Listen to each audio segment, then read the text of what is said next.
We got On3 Director of Recruiting Chad Simmons here. He's got some recruiting intel that we all got to hear, so let's get to it. But first, hit subscribe to the On3 Recruit channel. We talk recruiting here 365 days out of the year, and I'd love for you guys to hit subscribe.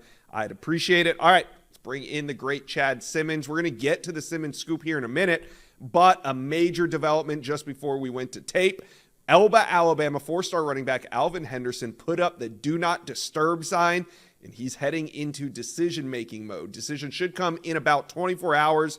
Looking at his RPM, though, Chad, Penn State is now surging over Auburn. What's the latest that you're hearing on this recruitment?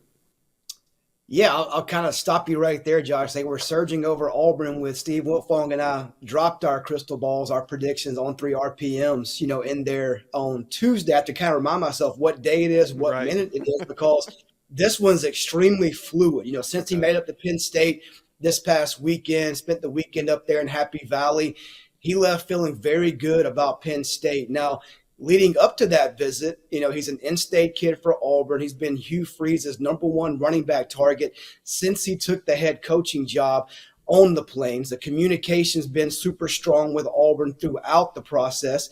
We've looked at schools like Florida State and Miami as their biggest competition. Now, in the final hours, it's coming down to Auburn versus Penn State. Does he stay home? Does he go 14 hours away?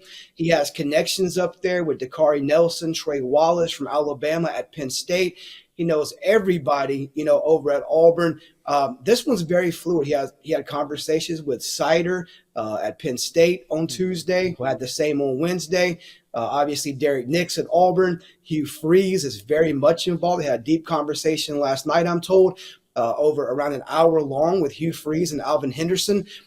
This one, depending on when you ask me, Josh, is trending towards Penn State, towards Auburn. I can say with confidence a final decision has not been made by Alvin Henderson. All right, that's one to keep an eye on. Let's get into the Simmons scoop now. Defensive lineman Elijah Griffin, the #1 defensive lineman in America. We haven't talked about him on this channel since his visit to USC a couple weeks ago. Later this month, he'll be at Colorado and Oregon. Are you still feeling that Georgia is the team to beat for the #1 defensive lineman in America? I am, Josh. I think there's more teams up there, I think, on this list being considered. I think those first visits to USC opened his eyes down to Miami as well. I think Colorado and Oregon, hope to do the same and just kind of put themselves in position. As of right now, Elijah still plans to take this process into the season, make a decision late. So teams just want to have their foot in the door and be in communication with a guy like Elijah Griffin. But I still think it starts with the University of Georgia, the in-state school he's visited more than 10 times. He had his family up there, including his grandmother. He's a very close kid to his family, not just mom, but the grandmother, people around him. And I think that in the end is going to help Georgia win out in this race, but they're going to have to hold off some fierce competition. All right. Now, DJ Pickett, the #7 overall prospect, he's making 2 big visits later this month. He'll be back at LSU and he'll be back at Oregon. He also mentioned that he's planning a fall decision, no longer going to make a decision this summer. Right now, LSU seems to me like the team to beat, but who do you watch for if this recruitment does go another 6-7 months? Well, I think you have to watch Miami. We know, obviously, his cousin Booker just signed there. His uncle played there. He's been there numerous times. They want to keep that name, that talent at home down on South Beach. I think Miami's the one you have to watch, but do not sleep on Oregon. Just because they're all the way across the country, Lanning's doing a great job. Rashad Radu, the new DB coach, very much involved. Numerous staffers in Eugene. And if he keeps going back to Eugene, he's not taking visits just to take visits. DJ's not wired that way. He's not doing these trips just to have fun and see different places. He's going because he has interest in that school. I think, obviously, like you said, Josh, LSU is trending, I think continues to set the pace because of Corey Crawford, that staff, the people in Baton Rouge. But I think Miami and Oregon are still very much in this race as well. All right, speaking of Miami, we're going to hit on linebacker Zaden Walker, the 5-star from Ellaville, Georgia. Are the Canes emerging as the team to beat here? I still like Georgia. He just came off this visit to Miami. He took his grandparents down there with him for the first Yeah. time. His mom was with him as well. He had a very good visit, I'm told, to Miami. Again, he likes Derek Nicholson. He likes the culture that Crystal Ball is creating, how he's trying to bring that program back. He set in on meetings. He liked the tempo of practice, at Miami. But I still like where Georgia's at. He talks pretty much every day with Glenn Schumann, the linebackers coach, and what Georgia's done with linebackers with Nakobe Dean, Roquan Smith, Quayshawn Walker. I mean, I think you have to look at the track record Georgia has, and that's what they're selling to Zaden Walker. I think again, a lot like Elijah Griffin. It starts with the in-state school with Georgia. Miami's there. He'll be at South Carolina this weekend, but I think Georgia still is the team to beat. All right, now moving on to Marcus Harris. He's a top 20 wide receiver in this 2025 class.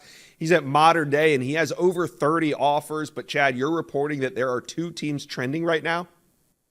Yeah, I like where Oregon and Texas are at, I think, right now. I mean, we've seen those kids at Modern Day. They're not scared to go anywhere in the country. Yeah, they're in Southern California, in USC and UCLA's backyard. You'd think those kids would look at Lincoln Riley's program and take a hard look there. But those guys go to Alabama. They go to Georgia. They go to Texas. They go to Oregon. They'll go anywhere in America. And I think that's right now trending away from USC. Now, I'll say this first. Marcus Harris will be back at USC this month for a visit. Could they get back in this race? Of course. But right now, I like where he's been the most. That's Oregon and Texas. He likes Junior Adams up at Oregon, how they throw the ball, how they play fast. And I think he likes the production at wide receiver at Texas. And their receivers coach, Chris Jackson, is actually from Modern Day. So there's some connections there at both schools. And right now, I think he's trending towards the Ducks and the Longhorns.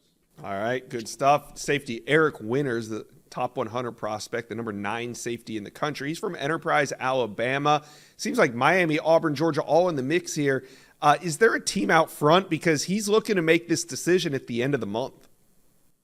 Yeah, I think he wants to commit as soon as possible. If he goes the right place, he has the right feeling, he could really pop at any time. I mean, he does not want to take it to official visits. He wants to focus on his senior season, the all-season training. He was at Auburn this past weekend, Miami the weekend before that. He'll be at Georgia this weekend, then back at Miami next weekend. I think, after that visit, I think Eric comes home, if he hasn't committed by then, and really tries to figure this out. Does he stay home with Auburn? Does he go neighboring state to Georgia or down south to Miami? This has been Auburn and Georgia battling for a few months. Miami got him on campus for the first time a week and a half ago. Things went extremely well, so well, he'll go back in a week and a half again for a second trip to Miami. I do think Miami's still on the outside looking in. We're talking the top two. With Auburn, he was there. Charles Kelly, Hugh Freeze, that staff made him feel like a priority. Does Georgia do the same this weekend? That's what I'm watching this weekend in Athens. Right now, I think Auburn is trending for Eric, but Georgia's right there. Don't count out Miami just yet. All right. A lot of great info on the Simmons scoop. More like the Simmons sprint. We covered a lot of info. Really great pace there, Chad. Appreciate you dropping by the inside scoop today. Anytime. Thanks, Josh. Thank you for watching this video. And if you enjoyed that, go check out the hundreds of videos that we have on this channel. And also, do me a favor, hit subscribe to the On3 Recruits channel.